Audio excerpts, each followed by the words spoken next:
So now South Korea and the United States have agreed to expand economic cooperation, particularly in fields such as shipbuilding and energy. And Korean companies, for their part, announced a substantial additional investment pledge in addition to last month's trade deal. For more on this, we're joined by Professor Shin Se Don, professor of the Division of Business Economics at Sookmyung Women's University. Professor Shin, thanks for joining us this morning. My pleasure. So President Trump said the United States plans to buy ships from South Korea and work with Seoul to revive America's shipbuilding industry. And he also visited a shipyard owned by South Korea's Hanwha Group in Philadelphia, right? Shipbuilding has been an area the two countries have agreed to closely cooperate on, even before the summit. What's your take on this initiative? Well, as you know, United States has been the strongest shipbuilding industry countries back in 1940s until 1940s. And now, after about 80 years, Korea and Japan has been one of the two most significant shipbuilding industry countries in the world.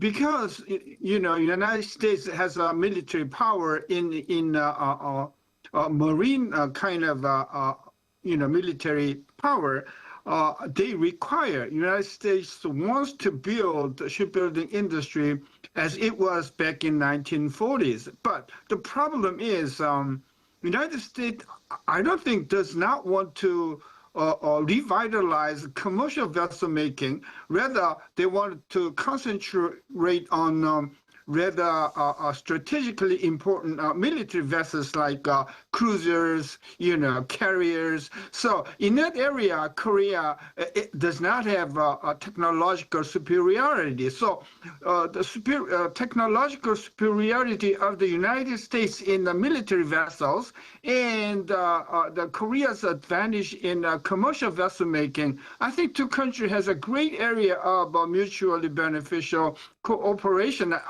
I think that is the main kind of framework those two countries are trying to develop, industrialize, and make economic and militarily secure. So shipbuilding industry is one of the most important area of mutual cooperation between the two nations, I think.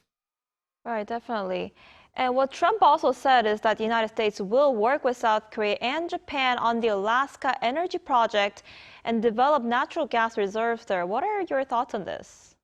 Well, if you look at, when the Trump administration began in January, one of the first, executive order made by Trump is energy dominance. Energy dominance is one of the most critical elements of Trump administration. And that's why he established the National Energy Dominance Council. So energy is one of the area Trump administration is deeply concerned.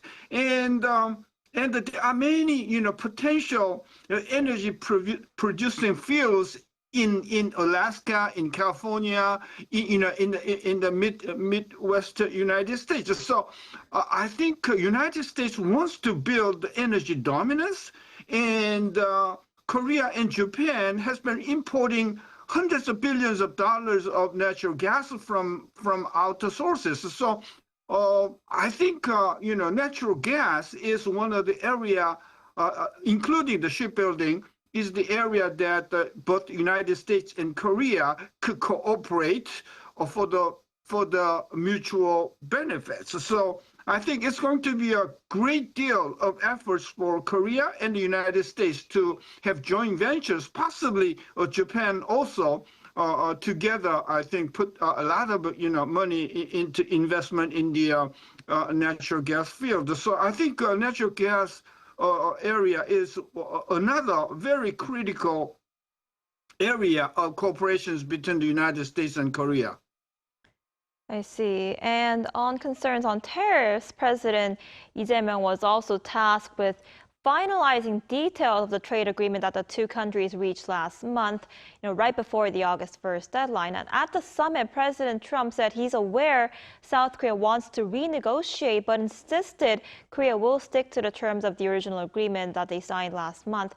Still, Korean and U.S. officials have very different views on issues like opening the rice and beef markets. How do you expect the tariff issue to unfold?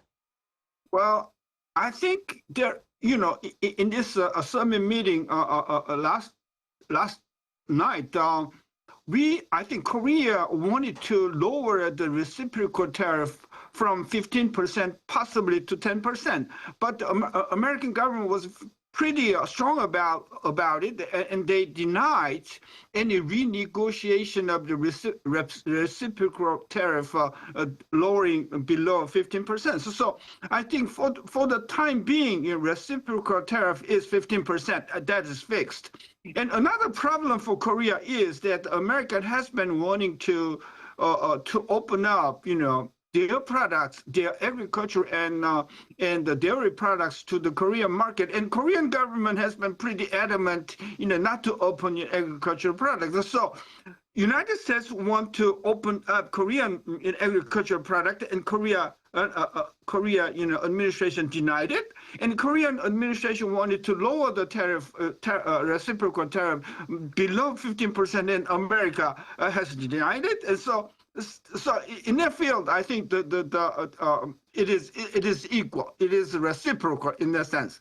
But the problem, I think, in the future, America is intending to raise so-called, Section 232 tariff. We call it security tariff. That is 50% on steel and aluminum products. And America has been announcing that they want to levy Section 232 tariff upon semiconductor products, pharmaceutical products, and many other critical products. So I think Korea has to renegotiate with the United States when those Section 232 tariff, which is going to be 50%, and that's going to be pretty critical for Korean exports to the United States. So I think the future agreements, future negotiations between the two governments will be focused upon Section 232 tariff, which we call the security tariff.